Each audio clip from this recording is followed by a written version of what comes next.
Olá, pessoal. Aqui é a Gabi Oliveira. Eu sou antropóloga, professora, mãe de 2 e moro aqui nos Estados Unidos. E esse é meu podcast, Uma Estrangeira. Hoje no episódio eu converso com a Lohane Silva. Vocês podem conhecê-la como a Pequena Lô. Ela tá no Twitter, no TikTok, no YouTube. Ela produz conteúdo que, assim, eu choro de rir. Eu acho fantástico, eu sou a maior fã e consumidora. Mas também tem mensagens muito importantes, né? Que ela consegue transmitir através do humor e da personalidade dela, que é incrível. E, gente, ela é psicóloga, como eu falei, que eu fico sempre impressionada, né? Com o tempo que a pessoa tem também para estudar e produzir todo esse conteúdo maravilhoso nas mídias sociais. Eu fiquei tão feliz que ela topou a conversa. E a gente falou sobre a história de vida dela e como as coisas vão agora, né? Produzindo conteúdo e também pensando na pandemia e tudo que a pandemia trouxe para a nossa saúde mental, né? Para conversar sobre isso também. Então, espero que vocês gostem da minha conversa com a Pequena Lô, com a Lohane, e deixem seus comentários como sempre, tá bom, gente? Boa semana!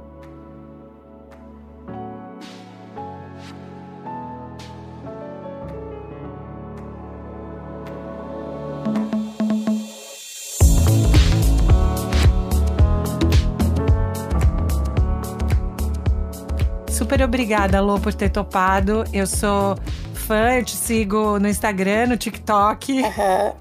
Tá faltando mais algum lugar pra eu te seguir no YouTube? Eu tô no Twitter também. No Twitter, preciso Tô então em ir lá e todos os botar no Twitter. lugares. Não, e uma das coisas que eu amei quando eu comecei a te seguir, pra mim os vídeos, e assim, os vídeos, especialmente as coisas que acontecem na balada, pra mim Amo. são um dos melhores. E olha que eu sou bem mais velha, tá? Mas eu me identifico. E aí eu fiquei pensando, eu falei, nossa, como você pensou, né, em usar o humor ou as mídias sociais para atuar? Eu acho isso fantástico. E eu queria muito saber do começo, assim, da onde originou a sua ideia de produzir conteúdo nas mídias sociais dessa maneira. Então, quando eu comecei, primeiramente, muito obrigada, tô feliz de estar aqui. Ai, que bom. E quando eu comecei, eu não sabia que eu seguiria esse caminho de fazer os vídeos que gerassem identificação até então. Porque eu comecei em 2015, a gente vai se conhecendo mais, eu acho, né? E foi o que aconteceu comigo. Eu comecei contando sobre a minha vida, falava sobre preconceito também, só que era muito específico os vídeos. Eu falava com humor, mas eu queria de outra maneira que eu levasse fizesse as pessoas sorrirem, mas não assim do jeito que eu comecei. Porém, foi muito bom, foi um aprendizado para eu ver o caminho que realmente eu queria seguir. E eu comecei a minha faculdade de psicologia bem na época que eu comecei na internet, em 2015. Então, me ajudou muito o curso também, eu fui me conhecendo, até que em 2018, ali no final, que eu comecei a fazer os memes, tipo, alguns assuntos do momento, e aí a galera já foi gostando muito, e eu também fui me, assim, me moldando, até que depois começou a aparecer os personagens, que foi ali no final de 2019, quando explodiu em 2020, que aí eu já tinha tava criando a personagem da mãe, depois que foi surgindo as amigas, porque eu vivi tudo aquilo ali da balada, porque eu era universitária, né? Então, nada daquilo eu inventei, já passei, ou alguma amiga minha já passou que estava comigo, e aí a gente relembra a cena. Mas é muito legal isso, porque a galera se identifica muito. E eu falo que a psicologia tá junto, porque é empatia. Eles se colocam naquele lugar e se identificam e tudo mais. E todo mundo já viveu uma cena né? Que eu faço ali. É Sim. muito incrível isso. E essa experiência de 2015 que você falou, você tinha uma proposta diferente, e o que que era que você estava fazendo em 2015 que você acha que você aprendeu com aquela experiência e aí modificou ou adaptou ou foi por outro caminho depois? Eu acho que eu consegui, assim, no período de 2015, que foi do YouTube, né, que eu tava gravando sobre as minhas vivências, foi que eu aprendi também sobre os assuntos que eu falava e eu consegui ver como as pessoas iriam reagindo ali de acordo com o que eu ia falando. Porque eu comecei, um dos meus primeiros vídeos que eu fiz foi os tipos de olhares quando eu saía na rua. E falava de um modo geral das pessoas com deficiência. Então, tinha um humor, mas consegui que chegasse nas pessoas de uma maneira que elas se reconhecessem ali, que já fez alguma dessas cenas, tipo de olhar de curiosidade, de dó. Tem gente que olha e nem sabe o que está olhando, só está olhando por olhar. Então, tem vários, né? E aí eu fui aprendendo muito a ver como que as pessoas iriam reagir quando elas me vissem a primeira vez na internet, porque a minha condição física é diferente, todo mundo é diferente, então quando eles não era do dia a dia ver pessoas com deficiência na internet. Eu não tive uma referência quando eu comecei. Então, hoje, eu poder ser uma das, né, que a galera me segue, me manda mensagem, eu sair na capa da revista, enfim, consegui levar, né? Consigo levar devagarinho essa representatividade. Então, eu aprendi muito, assim, com os meus vídeos e também a me conhecer, a evoluir, né? E você é de Minas, né? Sou Correto? mineira. E como que foi a sua infância crescendo? Era algo assim, todo mundo gostava muito de ver filme, ver comédia? Já era algo parte assim da sua veia quando você cresceu assim na sua infância? Ou você é meio que a engraçada, a atriz da família? Tem já uma questão na família ou você meio que cavou esse pedaço para você? Não, sempre fui, desde novinha, desde meus 3 anos, tem vídeos do meu aniversário. Então eu já gostava de câmera, sempre que eu via a câmera eu já fazia alguma coisa. Mesmo que a câmera não tá, eu fazia alguma gracinha. Quanto mais as pessoas eu fazia elas rirem, mais eu continuava fazendo, porque aquilo ali para mim era muito legal. Então eu fui crescendo e também vendo meu pai, apesar dos meus 3 anos, então eu já nasci assim, vamos dizer, eu já nasci fazendo piada. Eu falo que eu saí da barriga da minha mãe fazendo piada com o médico já, mais ou menos assim. E meu pai gosta muito. Hoje em dia não tanto mais, mas ele ainda faz as tiradas dele, as cenas dele lá, dos personagens, porque ele contava muitas histórias engraçadas que ele viveu, e ele gostava muito de fazer as duas pessoas. Tinha, por exemplo, um grupo de amigos, aí ele falava e mostrava o que cada um fazia, e aquilo ali eu gostava muito, e todo mundo ficava rindo muito. Então eu fui crescendo e vendo que realmente era o que eu gostava. Até que eu resolvi levar para a internet. E na escola, como que foi a sua experiência na escola? Você também era assim das amigas, com os professores e com todo mundo, era sempre sua personalidade? Sim, todo mundo me conhecia na escola. Todo mundo sabia quem eu era. Porque eu também sempre conversei com todo mundo. Então, onde eu chegava, eu já conversava, fazia amizade. Além das minhas amizades, eu fazia outras ali. E sempre eu era a engraçada da roda, né? Aquela coisa de tipo, Lohane, você já conhece a história tal da Lohane? Não? Então, peraí que eu vou pedir ela Então para contar. conta. Aí eu tinha que contar, entendeu? Sempre assim, a piada tal. E aí eu sempre tinha que contar ali na roda de amigos, tanto na roda na minha família também, todos os lugares. E você conta um pouco, eu li uma entrevista sua que eu adorei, que você fala um pouco que a sua família, desde pequena, nunca, né, você não sente que você sentiu, tipo, bullying na escola, ou Não. essas coisas de preconceito na escola, e você atribui isso a como a sua escola foi, ou como você foi? Quais são os fatores que podem ajudar, né, assim, a experiência de uma criança, por exemplo? Graças a Deus, eu falo sempre que eu tive a inclusão na minha escola, na minha roda de amigos, desde quando eu entrei, e também eu acho que partiu de mim, igual eu falei, eu já chegava, fazia amizade, então eles podiam até ter um receio, mas como eu chegava, conversava, me mostrava mais, eles viam que estava tudo bem ali, né? Eu era uma pessoa diferente, eu tinha uma condição física diferente, mas eu conseguia fazer amizade, conseguia me comunicar, eu era uma pessoa que fazia amizade, fazia essas graças e tudo, então eles foram aprendendo a conviver e vendo que aquilo ali era normal. Hum. Era uma inclusão e foi acontecendo automaticamente. Então, por exemplo, os meus pais também, desde quando eu era criança, nunca tiveram esse tabu de não me levar para passear no Hum. shopping, lugares públicos no geral. Então, isso me ajudou muito.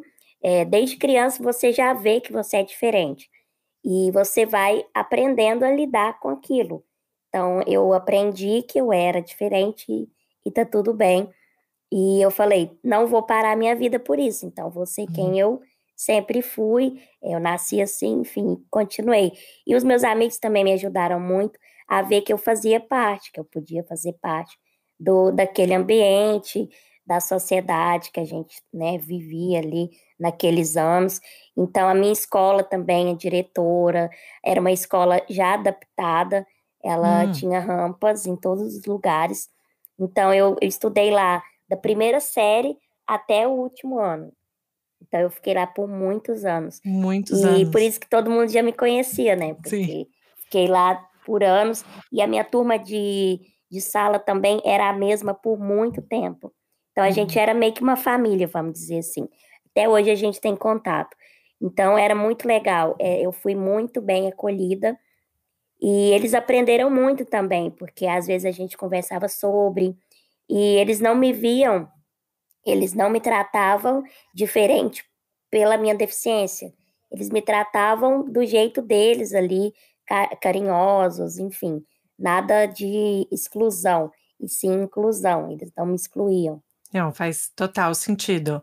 E como que você decidiu, fazer psicologia? Eu falo que ela que me escolheu, porque eu não sabia, não tinha a mínima ideia que eu ia fazer psicologia. Eu queria fazer arquitetura, eu sou péssima de desenho, só para começar. Mas é porque a gente fica meio perdido, né? Quando a gente sai da escola, a gente quer Sim. fazer todos os cursos possíveis. E aí eu queria arquitetura, só que aí eu fiz um teste vocacional no último ano da escola e saiu psicologia tinha jornalismo, Uhum. comunicação e saiu psicologia. E aí eu falei, gente, mas será psicologia? Será que tem a ver comigo? Aí eu comecei a pesquisar. E me interessei muito, fiquei muito interessada. E aí eu falei, vou tentar, fiz as provas e tudo, e consegui passar. E foi um curso, assim, foi um aprendizado e tanto com os pacientes, com os meus professores, os meus amigos também da faculdade, que foi muito legal. A faculdade também sabia quem eu era, porque eu tenho uma scooter, então eu andava para todo lado ali com ela, eu ia nas festas, depois eles ficaram me conhecendo mais ainda. Então, os meus amigos de sala também foram muito acolhedores e os professores. Então, assim, eu falo que eu aprendi a me conhecer muito também com o curso. Hum. O autoconhecimento, não 100%, claro, que não dá, mas me ajudou muito a também, hoje em dia, eu tá onde eu tô, né? Me comunicar com os meus seguidores também. E aí eu amei o curso, mas eu não imaginava que eu ia fazer psicologia. Isso é interessante, porque a minha mãe, ela é psicóloga, né, e quando eu Aham, entrevistei ela falou a mesma coisa, sabe, que a sim, psicologia também a escolheu. E eu então, acho isso tão poderoso, né, essa sensação de tentar porque essa reflexão, né, você para entender o outro, você também tem que se entender. total. É. E aí, como que esse processo quais foram momentos que você falou: "Poxa, eu não sabia sobre isso de mim, eu não sabia que eu tinha isso dentro de mim, eu não sabia que eu pensava dessa maneira". Tiveram momentos, assim, durante a sua formação que você pensou, teve essa reflexão? Com certeza. Teve até eu falo que eu consegui ver os meus limites também, porque às vezes a gente não sabe muito bem até onde consegue ir, e quando você vê, você consegue muito mais do que você imagina. E uma das coisas que eu falo, que eu era um pouco, assim, eu aprendi com as minhas amizades também, que eu era uma pessoa mais, não era muito afim, assim, não gostava muito de abraçar, sendo Hum, resumida, assim, eu não era tão carinhosa. Porém, hum.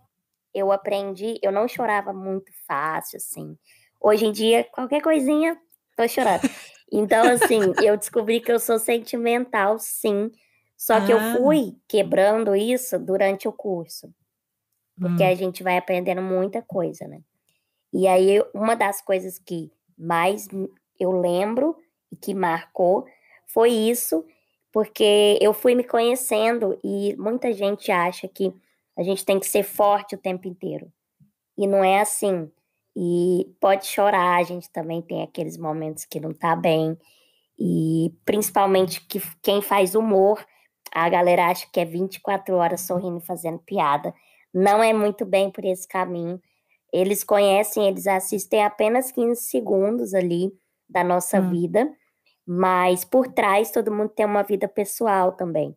Então eu gosto sempre de falar isso. Eu faço terapia, eu acho que, né, muita gente, eu sempre falo isso, que é muito bom para conseguir controlar tudo isso, ainda mais que aconteceu tudo muito rápido na minha vida. Não tem nenhum ano que tudo aconteceu. Parece que eu já vivi 3 anos de tanta coisa. Sim. Então foi um dos momentos que eu lembro que me marcou, que me mudou, foi isso. E nesse momento, né, como você falou, esse ano que valeu por 3. Sim, E com pandemia, né, porque eu acho que foi. todo mundo fica até eu tenho essa sensação que as pessoas também ficaram um pouco mais introspectivas, né, durante a Sim, pandemia, porque você passou mais tempo com si mesmo, é. tipo, não tem escapatória.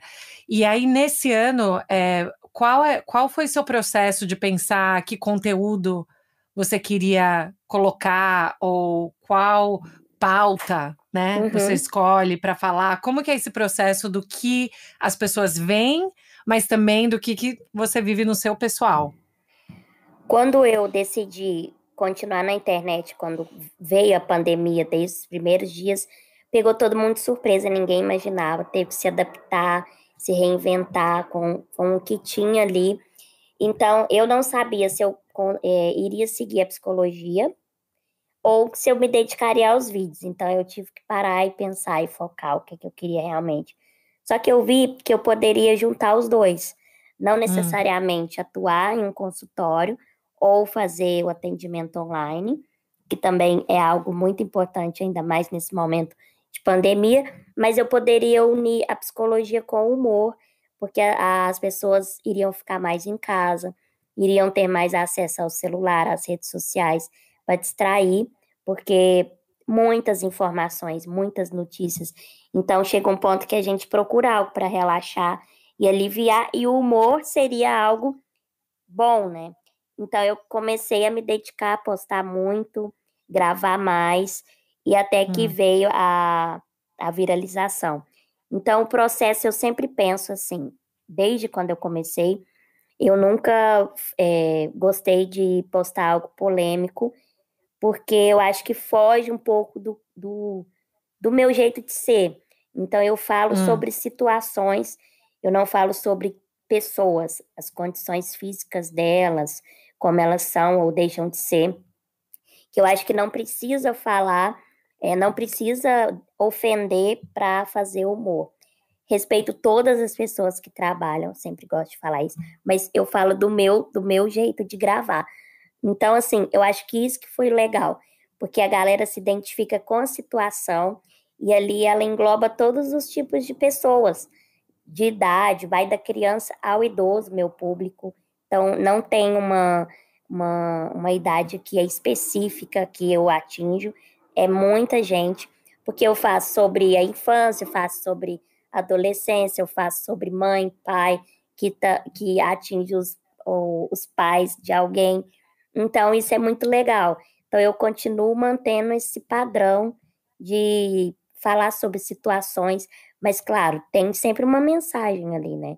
Também da Uhum, uhum, representatividade, que as pessoas com deficiência também vão em festas, frequentam os lugares que elas querem, uhum. enfim, pode ocupar o lugar que ela quiser. Não, isso que e outro dia eu estava vendo o seu filme um vídeo que você colocou com a sua scooter, e tinha alguém atrás com cabelo longo, eu estava chorando de rir, acho que eu assisti aquele num looping umas 20 vezes.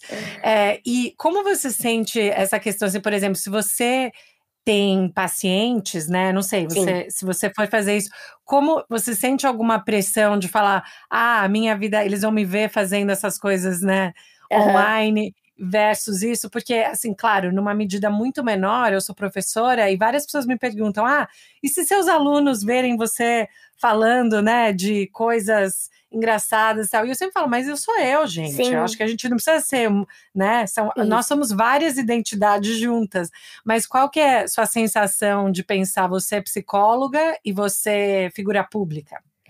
Quando eu não tive oportunidade de começar a atuar realmente na psicologia, mas eu tive estágio e eu tive pacientes. Então, eu já era mais conhecida na internet quando eu fiz os estágios, quando eu já estava no final da faculdade. Eu tinha esse receio, mas eu fui aprendendo, assim, até mesmo com o meu professor, que eu tinha esse medo deles verem como é que eu era na internet. E na sala, no consultório, eu era mais séria. Mas é isso que ele me falava sempre, que eu nunca esqueci, mesmo se eu for atender hoje em dia. Claro que hoje em dia está super diferente, né? Tem gente que fala que quer ser atendido por mim para me conhecer, e não é bem assim, né? Vai chegar no meu consultório, tirar uma foto e pronto. Tipo, mas é muito legal o jeito que eles me olham assim e me vê, porque é o que eu sou. É claro que eu não sou o que eu sou ali na internet, que eu vou ser no consultório também, porque são coisas diferentes. Mas eu também não preciso ser uma pessoa que eu não sou, por exemplo, uma pessoa séria, que não vai falar de uma maneira leve com o paciente. Então, são espaços diferentes, mas não pessoa diferente. Então, eu acho que é muito isso. Você é assim, e seus alunos te conhecem assim e gostam de você assim, então acho que não tem que ser uma pessoa lá e outra cá, né? Eu acho que não precisa disso. Mas a gente vai se adaptando, né? Eu acho que a gente vai se adaptando, igual eu penso em atender, mas eu não sei quando, porque não dá para conciliar as duas coisas. É muita coisa para fazer quando você começa a criar conteúdo, porque tem as marcas também que você tem que gravar, né, para as marcas. Mas seria muito legal. Eu recebo muita mensagem assim, que eles querem ser atendidos por mim, e se eu atendo, que eles querem fazer terapia e tudo. O que eu acho muito legal é que também quebra. Eu acho que a gente está bem mais avançado hoje em dia como sociedade de pensar que terapia é algo importante, né? Sim. Porque eu acho que por muito tempo fica essa coisa de tabu, né? Só quem faz terapia já tem uma associação com a pessoa ser instável, a pessoa ser isso, enfim, essas coisas que não. A gente sabe que é saúde, né? Do mesmo jeito que a gente tem que fazer ginástica, a gente tem que cuidar da nossa mente. Com certeza, com certeza. Então, assim, você estando nesse espaço, sendo psicóloga, eu imagino que também você ocupa não só o espaço de atriz e produtora de conteúdo e tudo isso, mas também traz essa visibilidade, talvez, para um espaço que muitas pessoas podem ter medo, né, de interagir. Sim, tanto que nos vídeos eu faço alguns vídeos de psicóloga com paciente. Tem o humor, mas ao mesmo tempo eu mostro a importância de cuidar da saúde mental, de que é algo hoje em dia que não precisa ter esse tabu, de que só quem faz terapia é quem precisa, porque tem muitos problemas. Todo mundo tem problema, eu acho. E é para ser um ser humano melhor, para você mesmo e também para os outros, mas primeiramente para você mesmo. Porque eu acho que você tem que cuidar de você para conseguir ter a relação com o próximo. E eu falo sempre, cuidar da saúde mental. Não é porque eu sou psicóloga, mas porque também eu aprendo a cada dia o tanto que é importante, e principalmente nesse período de pandemia, muita gente por ter que ficar muito em casa. Então, teve algumas crises de ansiedade. Eu mesma tive em um período da pandemia, porque eu fiquei em casa antes, né, de ter a vacina e tudo. Eu fiquei em casa 1 ano e meio, eu não saía nem no hall do meu apartamento. Sério? Sério. Porque eu sou asmática. Então, eu preferia não sair. Então, eu fiquei 1 ano e meio sem sair real, oficial. E aí, depois que tudo isso aconteceu, eu me mudei para São Paulo, que é onde eu tô morando hoje em dia. E depois eu tomei a primeira dose, mas ainda continuo tomando todos os cuidados. Eu comecei a sair para gravar, para trabalhar só, e voltar para casa e fazendo exames, né? Toda vez que precisar, quantas vezes precisar na semana, no dia. Então, tudo de acordo com as normas.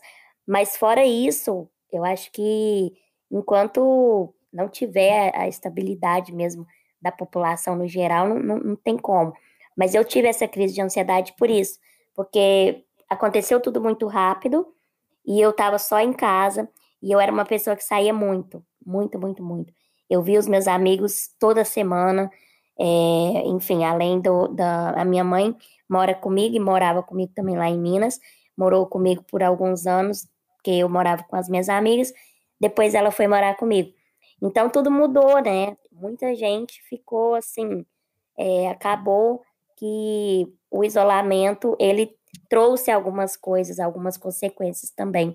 Então é muito importante cuidar. E como que essa crise de ansiedade se manifestou para você? Assim, quais são? Porque acho que devem ter pessoas que podem, né, achar que descrever alguma coisa que aconteceu sem saber que aquilo necessariamente, sem saber Sim, dar o nome, é. né, que é uma crise. Como que se manifestou para você? Muitas das vezes a gente não vai vendo de primeira, né? A gente vai achando que, ai, é cansaço, ou, ai, é só um nervoso. E eu fui vendo que eu tava ficando muito sobrecarregada, que eu Hum, tava ficando uma pessoa, é, que eu não tava com vontade de fazer muitas coisas. Eu já era ansiosa desde criança. E então eu fui vendo que eu tava fazendo os vídeos, mas eu tava no automático. E hum, aí, quando eu vi que eu estava no automático, eu vim um pouquinho para trás, né, e falei: eu preciso voltar urgente com a minha terapia e eu preciso ver o que que eu vou fazer para ficar mais tranquila, porque eu ficava muito eufórica, porque muitos vídeos, a responsabilidade vai aumentando muito. Então você vai gravando, gravando, gravando, e não vai prestando atenção em você. Até que a hum. sua mente, porque criatividade você precisa da sua mente saudável. E aí eu vi que a criatividade estava. Claro que não é todo dia que você está com a criatividade lá em cima, mas isso vai tendo uma consequência, vai diminuindo. Tem dia que você dá uma travada, e aí você acaba se frustrando, e quando você se frustra, aí que você não grava mesmo. E aí eu decidi fazer a terapia, e eu também tomo remédio homeopata. Eu gosto de tomar os homeopatas, porque eu fui no homeopata, né? E aí eu tomo para ficar mais tranquila, para não ter essa agitação, que eu acho que tudo tem um limite, e ter que olhar para você mesmo, para ter tudo dá para. Você consegue fazer tudo, mas Hum. não na correria, naquela agitação toda para dar palpitação. Eu dava palpitação, suando as mãos. E aí, tipo, agora eu tô bem melhor, bem melhor. Isso é impressionante. Eu sempre fico tão impressionada como o nosso corpo se manifesta, né? Tipo, eu Sim, falo isso assim. É, eu consigo, com certeza, elevar meu batimento cardíaco, eu consigo, com certeza, ter dor de estômago aham, se eu começo a pensar, sabe, assim, de uma maneira total, circular na mesma coisa. O isso. meu corpo responde imediatamente, eu sinto, É, né, de outras maneiras. E aí, essa conexão, isso que você falou, eu achei tão interessante que você falou, né, que também se manifesta em você estar no automático, não sim, só no que às vezes as pessoas acham, me paralisa, eu não consigo fazer nada. No caso que você está falando, você estava fazendo muito, isso. mas era meio que sem pensar, Era, né? era, Sem olhar de fora para você o que estava acontecendo. isso. Que aí eu vi que tava acima do meu limite. E eu falei, não tá certo isso. Aí eu comecei a ter a palpitação, e aí eu fui vendo os sintomas, os sinais que eu tava, né, mostrando para mim mesma. Até que eu decidi dar uma concentrada, enfim, conversar também com a minha equipe, né, Hum, que me escuta, enfim, que trabalha comigo, para a gente organizar melhor ainda para todos nós, porque eu acho que se você arruma para uma pessoa, arruma para todo mundo. E assim, agora tá tudo indo muito, muito melhor, mas é muito importante olhar para você, porque chega um ponto que ninguém é de ferro, né? A gente não. vai ter um momento que vai dar uma travada, dar uma. uma desconcentrada e tá tudo bem. Isso é. E aí, quando você, em 2020, né, quando tudo viralizou, qual foi o Sim. momento que você falou, meu Deus, ficou grande o negócio? Agora não volta mais para trás. Agora, qual foi esse momento e como você se sentiu? Se você lembrar, assim, naquele momento. Eu lembro como se fosse hoje. Eu fiquei muito feliz, porque era uma meta que eu tinha alcançar muitas pessoas. Mas, mesmo que a gente se prepare, a gente nunca está preparado. E não sabe como vai acontecer e como vai ser. Que foi o meu caso. Meu caso foi assim: eu imaginava que seria X, mas foi completamente diferente. Porque artistas começaram a me seguir, começaram a acompanhar, a compartilhar os meus vídeos, a me mandar mensagem. E os seguidores, eles foram crescendo diariamente. Hum, Eram todos os dias. De 100 ia para 200, chegou em meio milhão na mesma semana. Foi muito meu louco. Deus. Foi uma semana agitadíssima que eu falava, gente, o que está acontecendo? Não tá? Eu estava anestesiadíssima, porque foi Hum, tudo muito rápido. A internet, ela, quando ela vai de vez, né? hum. Então, assim, eu saindo em todos os lugares, entrevista todo dia, em jornais com grandes nomes, e saindo em algumas páginas importantes, enfim, foi só vindo, vindo, vindo. E eu fiquei muito feliz, porque também quando a Tata Werneck me mandou mensagem falando que era minha fã, eu sendo fã dela e recebendo uma mensagem dela falando que é minha fã, anestesia qualquer pessoa. Então, dentre outros artistas que eu sempre acompanhei, por exemplo, atriz, ator, que me acompanham hoje, e assim, a gente troca ideia como se conhecesse pessoalmente, Ah. mas a gente nunca se viu. Então, é muito legal isso, é algo que eu falo que é muito rápido, mas igual, você prepara, mas você nunca está preparado e a gente nunca sabe como que vai ser. E Nunca mudou sabe. a sua sensação de responsabilidade, porque como você falou, né, para você também é importante pensar na representatividade, Sim, mas contando situações, né, e tendo essa pegada de contar história, né? é. E você sente que você sentiu que a sua responsabilidade aumentou, ou você também sentiu que você foi mais responsabilizada, sabe? Assim, tipo, o público Aham. também passou a esperar coisas de você que nem você tinha pensado que você ia ter que, né, ou se posicionar, ou incluir no seu conteúdo, ou como que foi essa troca? Sim, eu fui me adaptando também, até mesmo em um detalhe, por exemplo, legendar os vídeos, porque antes Hum, eu não tinha isso, e como eu tenho vários, o meu público é diverso, e principalmente por levar representatividade, eu sou uma pessoa com deficiência, então eu também tenho, além dos meus vídeos de humor, tem que ter eu tenho que acolher as outras pessoas. Então, hum, agora eu legendo tudo, que é muito importante, que antes eu não legendava, e hoje passou a fazer parte da minha rotina. Se eu não legendo, parece que está faltando alguma coisa. Então, hum. você vai acostumando, vai se adaptando, né? E a responsabilidade aumenta muito, com certeza, porque eles ficam, já é uma rotina eles esperarem que todos os dias tenha um vídeo ou que eu apareça nos stories, enfim. Claro que não, nem todo dia eu consigo entregar tudo isso. E eu sempre deixo claro para eles quando eu não consigo. Porque às vezes o dia é muito corrido ou acontece alguma coisa e eu não consigo. E tá tudo bem. Não quer dizer que eu parei, Uhum. mas é porque às vezes não dá mesmo.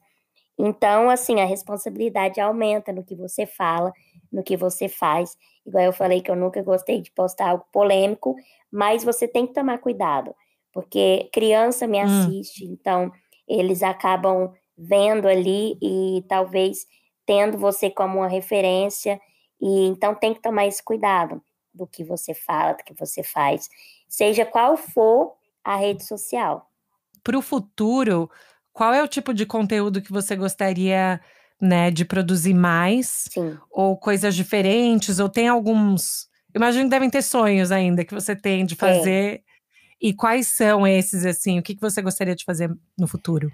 Agora, eu até comecei já com o meu Fast Show no meu IGTV, que é o meu talk show, né? E porque eu gostei muito, eu tive uma experiência de ser a co-apresentadora no programa da cantora Luísa Sonza. E aí eu vi que aquilo ali, para mim, é algo que eu também gosto de fazer, além dos meus vídeos.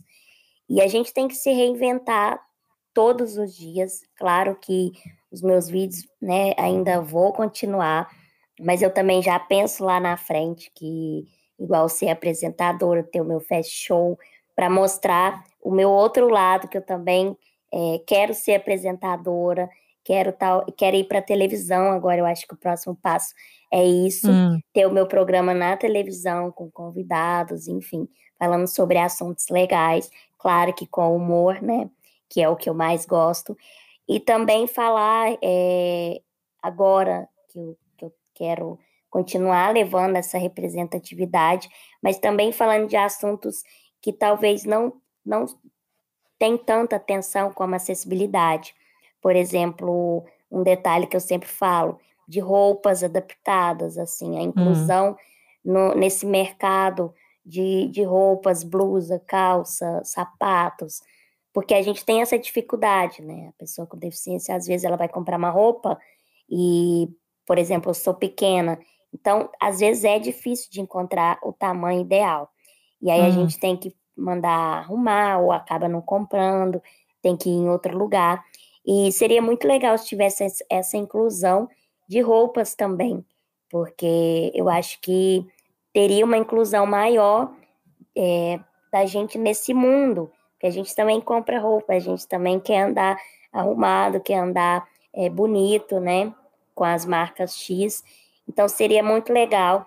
E eu sempre comecei a falar disso mais agora, tanto que teve uma matéria que saiu um dia, que teve uma estilista que fez uma roupa que eu precisava para uma gravação, e ela fez sob medida.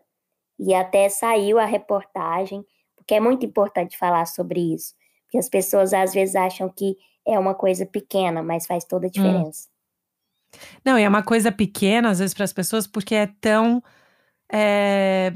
acessível e normal para a vida delas, né? Isso. Então, eu acho que isso que, para mim, foi uma das grandes, né? Eu sempre trabalhei com pesquisa com questões de raça, gênero, imigração, classe social, mas eu acho que essa questão do capacitismo, né? Para mim, foi uma questão que eu acho que é até muito mais presente em tudo, porque eu fico pensando, como que é a minha casa? Como Sim, que é a minha, né, a minha calçada? Como que é a escola do meu filho? Como que é isso? isso. E aí a gente fica nesse automático, né, Uhum, pensando que, enfim, se o meu caminho, se eu consigo seguir aquele caminho, então pronto, mas sem pensar no que isso impossibilita acesso. é isso. E aí é uma questão que eu fico pensando muito nisso, assim, a parte material é muito importante, Uhum, né, essa parte que você explicou das roupas, dos sapatos, dessa questão de estrutura física e também a questão das pessoas trabalharem os preconceitos que elas têm, né. isso. Tipo, tem que acontecer meio que junto, assim, meio que paralelo, você diria?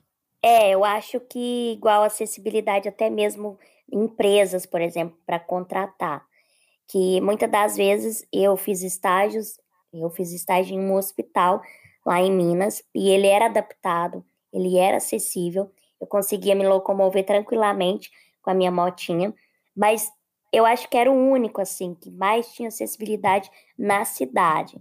Então é Hum, algo que, assim, a gente bate na tecla, porque as pessoas com deficiência também têm condições de trabalhar, alguns têm um currículo impecável e sabe fazer ali o que você precisa na empresa, e às vezes as pessoas não querem contratar porque hum, não consegue adaptar a empresa, mesmo que ela consiga, tenha condição financeira para adaptar, para acolher essas pessoas. Então fica um pouco difícil, né? Algumas pessoas desistem de não querer trabalhar, ficar só em casa, porque já mandou currículo e tem uma capacidade surreal. Mas se não partir das pessoas, por exemplo, o dono do local, da empresa, fica um pouco complicado, né? uhum. E então, eu acho que a inclusão ela ainda tem muito a melhorar. Acessibilidade nas ruas. Quando eu fazia faculdade, eu tive que ir na prefeitura da cidade para pedir para colocar a rampa aonde eu ia para a faculdade, porque senão eu ia no meio da rua correndo risco de vida por conta dos carros e porque a calçada não era adaptada. Então, são pontos que ainda tem muito, assim, que deixam a desejar e eles não olham como um todo, assim. Igual você falou, eles olham para o mundo deles porque tá tranquilo, tá acessível. Eles conseguem descer um degrau e subir, então para eles está Uhum. tudo bem. O resto, né, não vou olhar para o resto. Então tem que ser um todo, olhar um 360 graus. E você ainda estava falando, né, que você teve que ir até a prefeitura Sim, para pedir. Isso que eu acho também acaba ficando muito na pessoa, foi. né? É, Essa responsabilidade, quando deveria ser uma responsabilidade compartilhada sim. pela sociedade. Aham. E aí fica nesse papel, né, de por isso que, eu acho tão quando eu também vi uma foto sua que você estava nas Paralimpíadas em Sim, 2016, foi. e como foi a sua experiência de estar lá? Incrível, nossa, foi muito legal. É muito emocionante. Eu falo que como eu comecei em 2015 e não tive uma referência de uma pessoa com deficiência na internet, lá nesse período que eu fui na Paralimpíada, eu aprendi muita coisa. E ali eu vi que realmente eu continuaria na internet, com os meus vídeos, e porque eu iria conseguir. Eu podia fazer o que eu quiser e ocupar o espaço em que eu queria, né? Que é onde eu tô hoje. Então, eu aprendi muita coisa. Eu fiquei 45 dias no Rio de Janeiro. Então, eu tive contato com muitas pessoas. E, assim, pessoas incríveis que a gente trocava ideia, trocou experiências também. Então, foi muito, muito legal. Isso e agora vai ter aqui, né, vai ter, enfim, em Tóquio, mas a gente Sim, tá bem tá empolgado para chegando aí. assistir. Isso, e eu acho também é muito importante para as crianças, né, acho que eu Muito. assisti as Olimpíadas com meus filhos esse ano, né, porque eles têm 7 e 4, Aham, mas, assim, também assisti as Paralimpíadas para também. mostrar porque também acho que tem uma questão até para criança, para mim é uma questão que eu penso muito, né, que livros de história são usados na sala de aula, né, como que é Sim, falado, quem são os personagens? é, Quem são, né, exatamente. os principais, quem são os protagonistas? Né, Isso. e assim, eu fico pensando muito como a gente tem que fazer esse trabalho Uhum. também, não só a pessoa, né, com deficiência, mas assim, como que a gente compartilha, esse trabalho e as Paralimpíadas eu acho elas fantásticas, né, nesse Fantástico, momento. fantástico mesmo. Para todo mundo que porque algumas pessoas têm aquela visão de que a pessoa com deficiência ela realmente não consegue, ela é totalmente limitada, que ela é incapaz e quando você assiste a Paralimpíada é completamente surreal o que os Surreal. atletas, né, os paratletas conseguem fazer e até mais de que uma pessoa talvez que não tenha deficiência consiga. Isso Então, que eu ia falar. isso é muito que a gente também tem talento, né? Isso mostra muito através da Paralimpíada. E aí eu sei que a gente está quase aqui no horário, mas, pensando assim também, né, quando você estava na capa, né, que eu achei maravilhosa a sua Sim, capa da obrigada. revista. E eu sei que teve uma repercussão muito grande também para vários pais Foi. com filhos, né, escrevendo para você e falando o quanto isso significa. Você já esperava que você também ia virar, né, essa heroína para tantos, né? Porque não só representatividade, ocupar espaço, tudo isso, mas também ter essa sensação de que, você ganhou um espaço que antes não existia, né? Sim. Então, assim, você criou trilhando, né, esse espaço para outros virem Aham. também. E como que foi essa troca com os pais e com crianças? Eu não imaginava que eu me tornaria uma referência que eu não tive lá atrás, vamos dizer assim. E hoje eu tenho contato com muitas pessoas que trabalham com a internet, né? Pessoas com deficiência, isso é muito legal essa troca. Mas eu fiquei muito emocionada o dia que eu recebi uma carta aberta de uma mãe de uma criança com deficiência de 9 anos, e ela ficou muito emocionada com a capa que eu saí, porque foi um passo muito grande e tinha muito significado aquela capa, não era só uma capa. Ali tinha muito significado e para cada um era um significado diferente. Para mim teve um, para outras pessoas que me seguem teve outro significado, mas foi uma representatividade gigantesca e ver os pais, me mandando mensagem, é muito legal, porque eu falo que as crianças precisam desse apoio. Eu acho que o principal apoio vem de casa, que é o que eu tive dos meus pais, que eu sou quem eu sou hoje, que eu não tive vergonha de sair, de entrar para a internet, para me expor, para me tornar uma figura pública. E se você tem esse apoio dos seus pais, você consegue ir para onde você quiser, porque eles te mostram que você é capaz, você vai vendo ali seu potencial. Então, receber a mensagem dos pais, que eles, hoje em dia, eles conseguem olhar para os filhos deles de outra maneira, que eles podem, porque alguns pais não têm informação. E cada um, claro, passa por uma situação, eu não julgo nenhum deles, porque para cada um é uma visão que ele tem ali e ele vai se acostumando, se adaptando a como o seu filho é, as situações do dia a dia. Então, eu levar essas informações e essa mudança é sensacional. Não, emocionante. E sua mãe, você falou que sua mãe mora com você agora? Mora Em São comigo. Paulo. E eu imagino que ela também deve ter, sua família inteira deve ter um orgulho imenso. E como que é morar com a sua mãe aí em São Paulo? Olha, minha mãe é minha amigona, além de mãe, ela é minha amiga.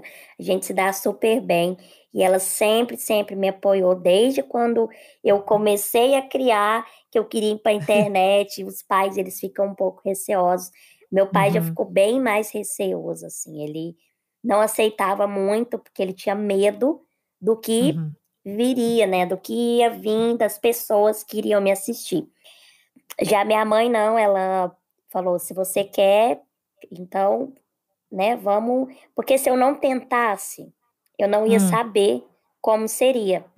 Então, pelo menos, se não tivesse dado certo, pelo menos eu tinha tentado, e eu ia ver ali que realmente, por isso, isso e isso, não ia continuar.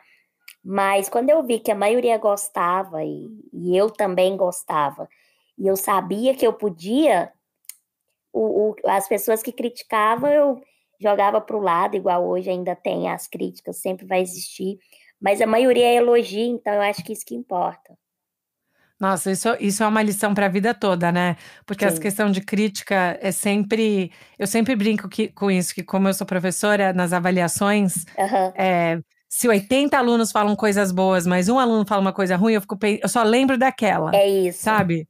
Eu não Isso. lembro das 80, eu não consigo te falar uma frase das boas, mas eu consigo te É falar desse de jeito. cor o qual que foi, né, a agressão, a coisa. E eu acho que, voltando para o seu conhecimento em psicologia, acho que é algo que eu tenho que trabalhar. Mas o ser humano em geral, até eu mesma confesso que a gente vive brincando disso. Eu tenho um amigo que ele também é uma figura pública, que de 6.000 comentários, um é ruim e a gente pega somente aquele ali. E assim, você vê que realmente a gente precisa trabalhar isso, né? Se olhar mais e ver que a maioria gosta, então você está no caminho certo, você é o. Porque quando foge do seu caráter, quando alguém fala algo que você não é, que a gente guarda pra gente. E a gente sabe que a gente não é Hum, aquilo ali, né? Mas a gente hum, fica ferido. uhum. Então, enfim, essas coisas a gente deixa pra lá. Eu falo que ainda bem que tem o silenciar, o apagar, o excluir, o bloquear, para a saúde mental ficar boa. Não, adorei, fantástico, Lô. Muito obrigada, hein, pelo Obrigada. tempo. Obrigada Obrigada a pela você. generosidade. Seu conteúdo é fantástico. Eu Obrigada. sou muito fã aqui de fora mesmo. Você deve ter um público também legal. Deve ter vários brasileiros fora do Brasil que são Tenho seguidores, muita. né? Não só os brasileiros, mas também tem muito gringo. Eu fico muito assim, eu falo, gente, tô chique, né? Porque são vários lugares. É muito louco que os vídeos vão para muitos lugares, Brasil, fora do Brasil, enfim. Isso é muito bom. Não, isso é fantástico. Mas que bom, quero muito ver o seu talk show, você indo para a TV. Vamos lá. Vem aí, vem aí. Vai ser fantástico, mas fico super, super grata. Obrigada, sucesso e até a próxima. Até Um a beijo. próxima. Obrigada, Alô. Um beijo. Obrigadão. Tchau, tchau. Obrigada.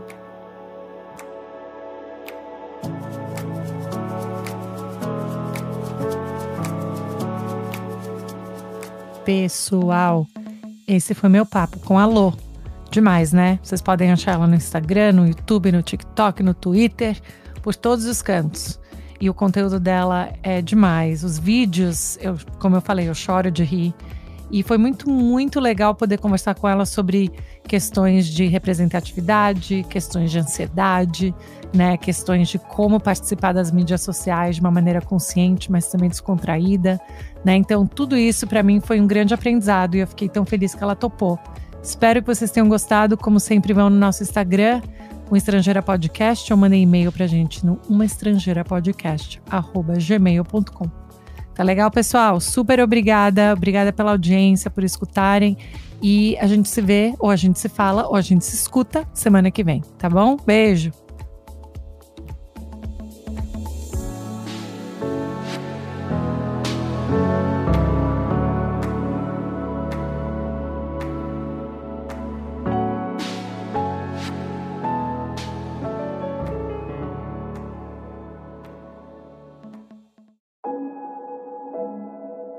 Esse podcast foi editado por Fábio Guerrara.